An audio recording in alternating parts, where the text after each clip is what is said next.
À l'école, on apprend un tas de choses. Les mathématiques, la physique, le français, l'éducation, la morale, et dans certains cas, des matières plus pratiques. Mais ce que l'on oublie généralement de nous apprendre, c'est comment réussir nos études. Quand on fait des études, que ce soit en primaire, en secondaire ou en universitaire, c'est bien dans le but de réussir. On ne va pas à l'école pour avoir de mauvaises notes. Alors dans cette vidéo, je te partagerai 4 secrets que j'ai eu à utiliser, que certaines personnes ont eu à utiliser et que toi à ton tour, tu dois utiliser pour réussir tes études. Alors reste bien jusqu'au bout car comme toujours, je t'ai gardé le meilleur pour la fin.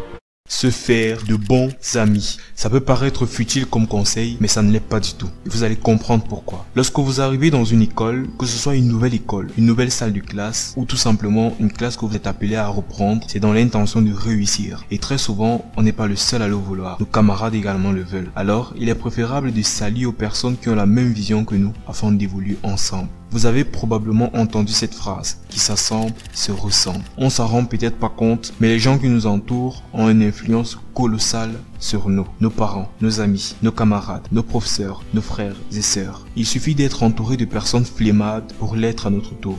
Et de la même manière, il suffit d'être entouré de personnes qui ont un objectif dans la vie pour en avoir également un dans la nôtre. Ma première année à l'université, j'ai eu la chance de connaître déjà certaines personnes de ma salle de classe. On s'est très vite rassemblés pour former un groupe afin de généralement étudier ensemble. L'avantage de se faire un groupe de bons amis est qu'à certains moments, vous n'allez plus étudier parce que vous le voulez vous, mais parfois parce que le groupe vous aura poussé à le faire. Et ça marche pour plein d'autres choses.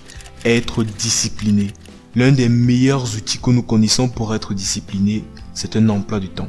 Cette feuille de papier sur laquelle on écrit un tas de choses que l'on s'est dit de faire, mais qu'au final, on ne respecte jamais. Parfois, on passe des heures, voire des jours, à peaufiner le meilleur emploi du temps qui soit, pour que quelques semaines plus tard, on le mette à la poubelle.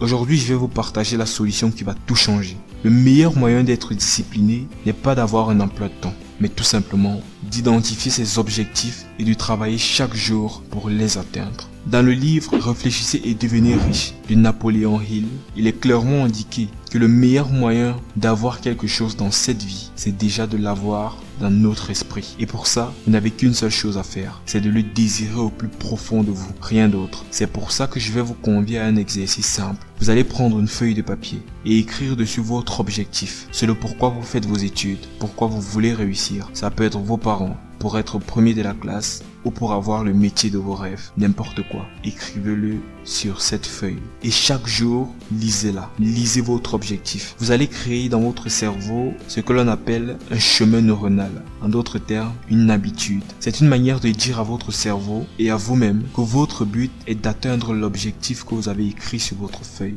et que vous vous êtes fixé. Suivre la masse. Vous avez déjà probablement entendu des phrases comme « Il faut savoir faire la différence et ne pas suivre la masse si tu veux réussir ». Eh bien, cela n'est pas toujours vrai. Il y a de fortes chances que vous ne soyez pas la première promotion de votre école. Alors, n'essayez pas de jouer les génies et de créer votre propre chemin. Mais suivez tout simplement celui que les autres ont déjà tracé. C'est plus simple. Comment faire ça? Rien de plus facile. Vous n'avez qu'à vous rapprocher de vos aînés académiques, de prendre connaissance de tout ce qui se faisait à leur époque. Que ce soit leurs cours, leurs épreuves, en fait, tout. J'aime bien cette phrase de Lavoisier qui dit « Rien ne se crée, rien ne se perd, tout se transforme ». Ne croyez pas que votre parcours est tombé du ciel, que vous êtes le premier à vivre ce que vous vivez. Des personnes l'ont vécu avant vous. Alors, inspirez-vous de ces personnes-là afin de mieux réussir. S'auto-instruire. N'attendez pas tout de l'école. Apprenez à apprendre par vous-même.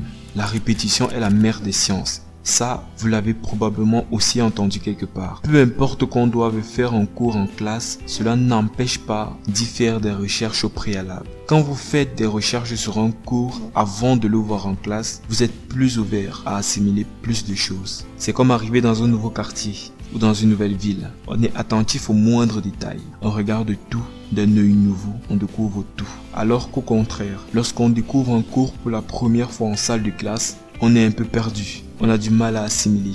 C'est comme se préparer le matin pour sortir, mais qu'une fois prêt, on ne sait plus où aller. On a oublié notre destination. À ce moment, on a deux choix qui se proposent à nous. Le premier, on se met à marcher et on espère qu'en chemin, notre destination nous reviendra. Le second, on reste à la maison et on ne va nulle part. J'espère que dorénavant, vous allez appliquer ces 4 conseils.